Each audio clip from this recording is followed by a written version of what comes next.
Good morning, Elizabeth. How are you doing? Great. Good morning.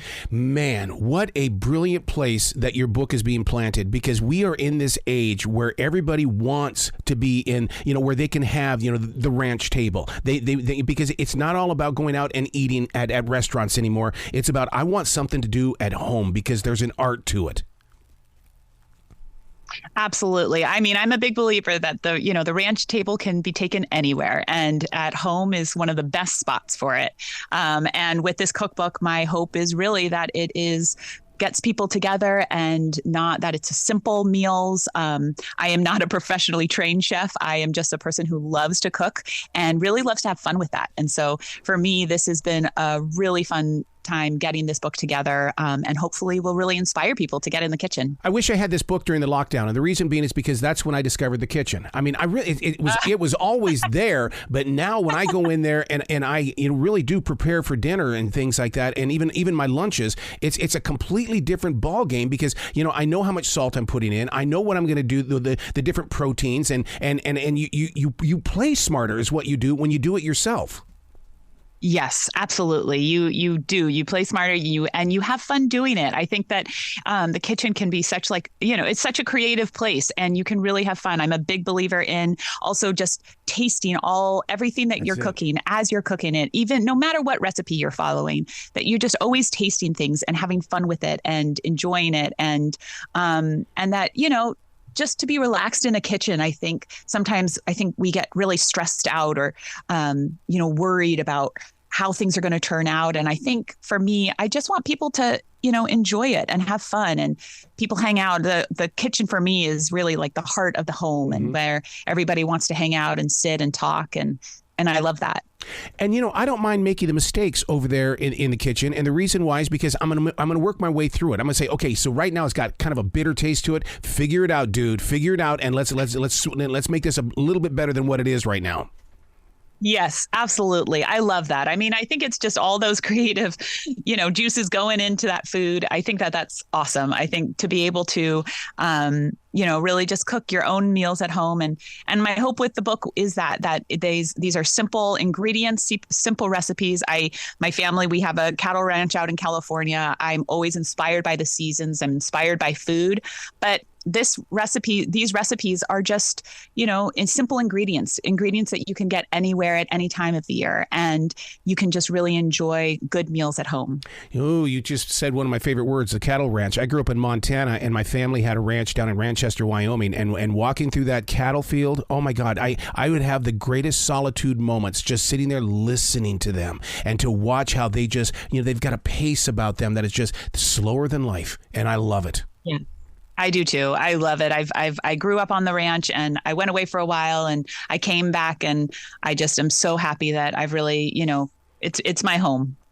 Do you find that, growing up on that ranch, the disciplines that you had growing up help you out in your life today? Because getting up at 4 o'clock in the morning to get that hay to those cattle, that, as a kid, that was something to complain about. But as an adult, I'm going, thank God I did that. Absolutely. Yes. I have 2 boys, and there's definitely some complaining. I'm not going to lie. But yeah, absolutely. I think being able to have that commitment, and to be able to, really that the animals always come first. Animals always eat before us. And, it just is, these are things that we just kind of, things we live by on the ranch. And it's just a really important way to grow up. And I've really been, I feel very grateful that I was able to grow up on the ranch that way, and that I'm able to raise my kids that way.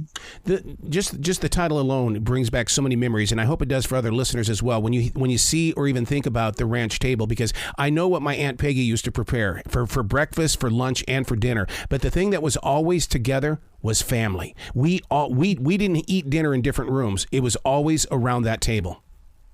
Yes, absolutely. Yeah. Just being able to really gather people together, even if it's just once a day,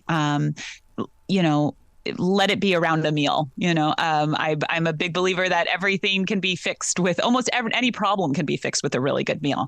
And especially if we're all sitting together around a table, hearing about people's days, what's going on, and just everything. It's just a way to connect. And I think it's food is a way that people connect all over the world. And it's just also a really important thing to start small in your own home, just to be able to connect in your own home, I think is so important. Oh my God, you talk about the world. Not too far from here is this global grocery store. I mean, it's got everything from every country. And to slowly walk through there, not knowing anything about the food, you write it down, you go research it, then you go back, and then you try to cook it the way that they would in that country.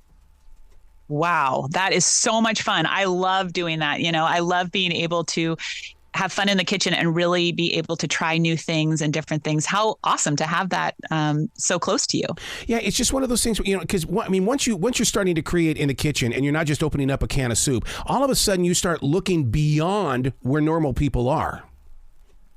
Yeah, I think so too. I think I think food is something that is just really connects people over generations too. I mean, I think that sharing recipes and saving recipes, my grandfather was a real big cook in my family. And I loved cooking with him and hanging out with him when I was little. And he would always, talk to me while he was cooking. Yes. And my grandparents both passed away before my kids were born, but I was very close with them. And my grandfather left me all of his index cards, all of his recipe index cards. And I am able to make the food that he loved, all of his favorites. And it's something that some of them I have in the book. And in a way, it's a way that my kids can still know their great grandfather just a little bit, that they still have that connection with him. Even though they never got to meet him, they do know all the food that he loved and all of the things that were his favorites. And so I'm a big believer in just being able to share those recipes over. I think sharing recipes is so important. And so It's such a gift to be able to share these recipes. And also then, being able to share those recipes over generations. Wouldn't you like to have Gordon Ramsay come to your ranch? I mean, just to go and say, look, dude, okay, well, I know we can have something here, but I'm going to show you how I cook from the ranch. You do your big city stuff, but I'm going to show you how we do it here. Yes. Yeah, it would be, I don't know what it would be like. Yeah, because he's been doing all these different shows lately where he's not winning all the time. And that's what I love is that it's like, Gordon, get over here. I want you to have this rib roast she's talking about, but she's going to show you how she prepares it. And I guarantee you're going to walk out of here a very, very happy guy. Yes, simplicity is key, and being able to enjoy and love being in a kitchen. To me, it is not about being stressed out. It's about just like the real love and joy of cooking and being in a kitchen and having a meal together. That is my goal. That's my goal always with this cookbook. And it's really my goal with the show. The Ranch to Table. It's just a way that I would love to share with people about getting together and just enjoying a good meal and being together. What is it about the seasons that controls what we're eating? And the reason why I bring that up is because, there's a lot of apple cider being sold right now, and boy, the butternut squash is going out the door. I know, right? I am very inspired by the seasons, 100%. I think seasons are what inspire me. If it's cold outside, I want to have a really delicious butternut squash soup. So it just makes sense. And so I actually have a delicious butternut squash soup in the cookbook. But it's definitely a thing that I love to cook with the seasons. Mm-hmm. This cookbook, you can really find these ingredients any time of year, wherever you are in the United States. I love being able to cook with the seasons. And I think that, tomatoes in the summertime, they're kind of the best. It's the best tomatoes in the summertime. And right now, squash, as you said, it's going out the door. So it's time to make that soup. Oh my God. I made some homemade tomato soup, and you have to cool down the house. You have to really, because I like my soup super hot, but in the summertime months though. But what I wanted to do, everybody likes to have a melted cheese sandwich with their tomato soup. I did the melted cheese sandwich with the soup. So and just to see what it would be like. Oh my God, to have cheese and things inside that tomato soup. Oh my God. It was like, I want to be I want to be that guy in a food truck that has different soup every day. Yes, absolutely. I have a grilled cheese in this book that I love. I love a good grilled cheese Yep. sandwich.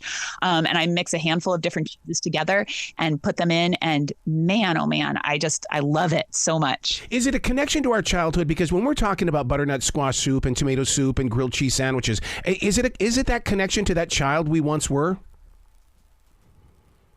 I think so. I think that it's really I think food, yeah, I think that it's food can food and smells and Yeah. tastes, all of these things can bring back so many memories. And I think that all of us have these memories when we were kids about different meals. And most of the best meals I find that I remember in my childhood, or I remember that it wasn't fancy.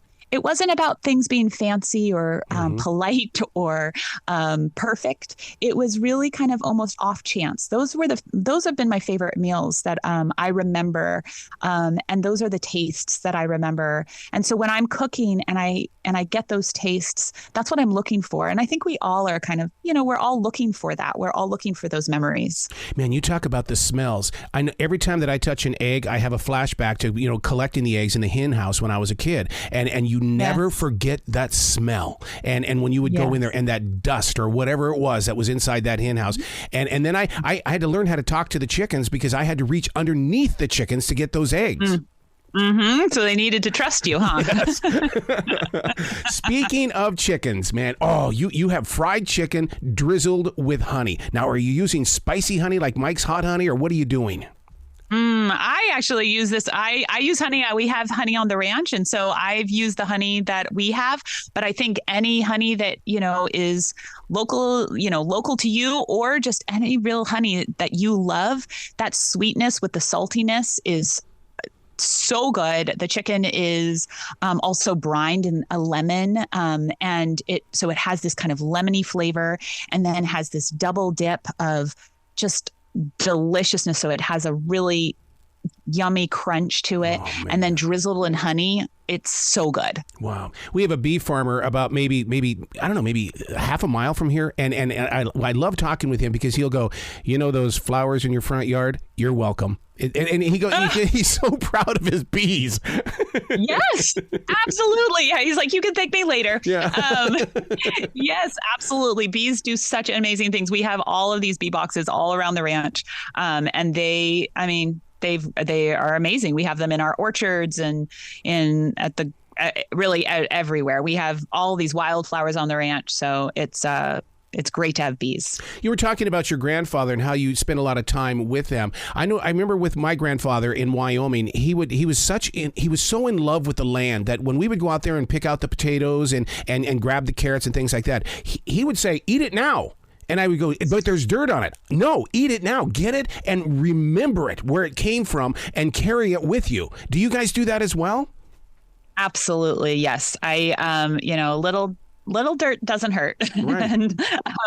And I think sometimes that's the best, picking a tomato and eating tomato right off the vine. I mean, that is just memories that you want to give kids, right? I mean, these are the tastes, and that it's even been warmed a little bit by the sun. It's just like, oh my goodness, so good. Apricots off the tree.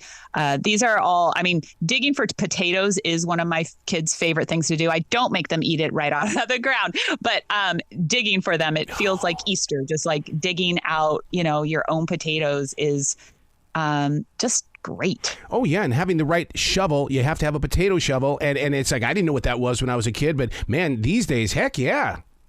Yeah, super fun, really fun. I mean, any way that we can get kids more involved in food and cooking, and I just think that it's really the way to go. I find that even if you have a small place and you just put a little herb pot, by your window.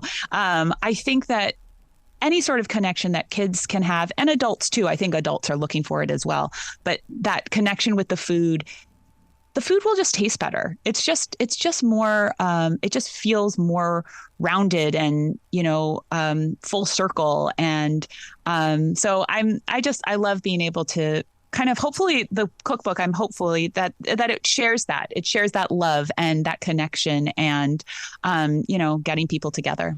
Making that apple pie, and you say that it's a spiced honey. What kind of a spice are you putting in that honey? Oh, that one is not a spiced honey, but it's a little bit of spice because I put a ginger. It's a ginger crust. Oh my God, really? Yeah. And so it has this ginger crust. So it's like flaky and like melts in your mouth sort of crust. I love this crust for a pie. Oh my goodness. This is one of my favorites. And then I pour over all of this honey right onto the apples before I bake it. And so it has this mixture of the honey and apples and this ginger crust. Oh my goodness. So good. I want it right now. Who would have ever thought about putting ginger inside the crust? I mean, oh my God. I mean, that would give that a unique little flavor, doesn't it? It just gives it that little bit of spice, a little bit of kick, and very, very faint, but so good. And man, with that just like butter flakiness, it's so good. So let me ask you a question about Ranch Table, because we could talk about how great the food is all day. We live in this generation where everything is gluten free. Is it gluten free? Is it keto? What's going on? Well, this doesn't even come up in our conversation today. I mean, because it's very healthy, very delicious food, is it not? Yes, I mean, I everything in moderation is the way that I grew up, and I eat a lot of food, and I eat and I really enjoy it. But I love fresh things. I love being able to cook the things that I make I love making my own ice cream. I love making my own bread. I love making all of these things. I really love being able to make these things at home and enjoy them. And I mean, again, it's about being relaxed, and just enjoying really good food. Oh my God. And the smell after you've gone for a walk through with Jazzy, let's say, through this forest, and you come in the house and you smell the food. It's like, oh my God. I know that is that feeling, right? It's like the smell, it just brings on so much joy, right? I mean, being able to walk into a house full of, a delicious smell. I have this I call it my rancher's chili, that is just so good. And it's one of those things that you put in the pot, you put it on the stove, and it just slowly cooks for a handful of hours. And then, you walk in and my goodness, your house is just the best place in the whole world. Who needs a candle? No candles needed here. You growing up on a ranch, then you're going to probably understand this more. People that did not have fresh cow's milk missed out on a lot of things in life. I mean, the fresh stuff where the cream rises to the top. Yes, we did not have dairy. Really? We didn't have dairy cows, so we didn't get that. But we did get that at the farmer's market, which we picked up. Yeah. But yes, it is. That's different. That's like the best cream, the best milk you'll ever have. Yeah. Fresh. Oh, all right. Where's a website that people can go to find out more about you, about everything that you're doing? Because I'm sure they're hungry and they want to try something new in that kitchen. Yes, theranchtable.com. That is my website. You can get the cookbook on that website, but really it's available, The Ranch Table, wherever cookbooks are sold. And also the show is called Ranch to Table. We're going into our 4th season on Magnolia Network, and it also airs on Max. I love it. Please come back to this show anytime in the future. The door is always going to be open for you. Oh, thank you so much. This is so fun to meet you. Well, you be brilliant today, okay? I'll try. Okay.